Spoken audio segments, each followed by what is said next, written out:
Boa tarde a todos vocês. Boa tarde, jurados. Eu sou Maria Heloísa e vou cantar a música Trem Bala, de Ana Vilela.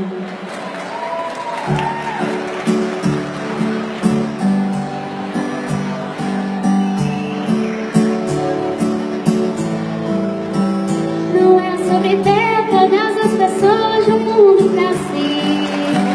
É sobre saber que em algum lugar alguém zela por ti.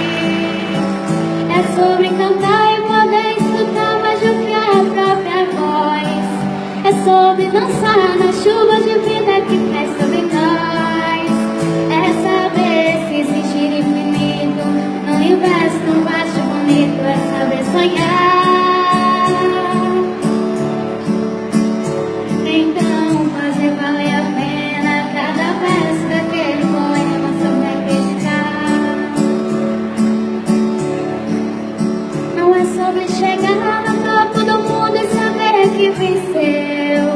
É sobre escalar e sentir que o caminho te fortaleceu. É sobre ser abrigo e também ter moral em outros corações. E assim ter amigos contigo em todas as situações.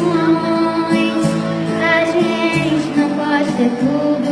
Qual seria a graça do mundo se fosse assim? Por isso eu prefiro sorrisos, os presentes que a vida trouxe pra perto de mim. Não é sobre tudo que o seu dinheiro é capaz de comprar, e sim sobre cada momento e sorriso a se compartilhar. Também não é sobre correr contra o tempo pra ter sempre mais, porque quando menos se espera a vida já ficou pra trás. Segura teu filho no colo, sorri, abraça teus pais enquanto estão aqui. Que a vida é trem bala, parceiro, e a gente é só passageiro, precisa partir. Laia, laia, laia, laia, laia. Laia, laia, laia, laia, laia.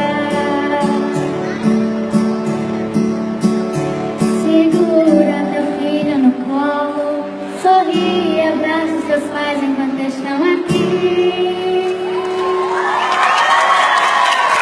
Que a vida te manda parceiro, que a gente é só passageiro e precisa partir. Obrigada. Maria Heloísa, de 12 anos, veio de Baraúna e cantou a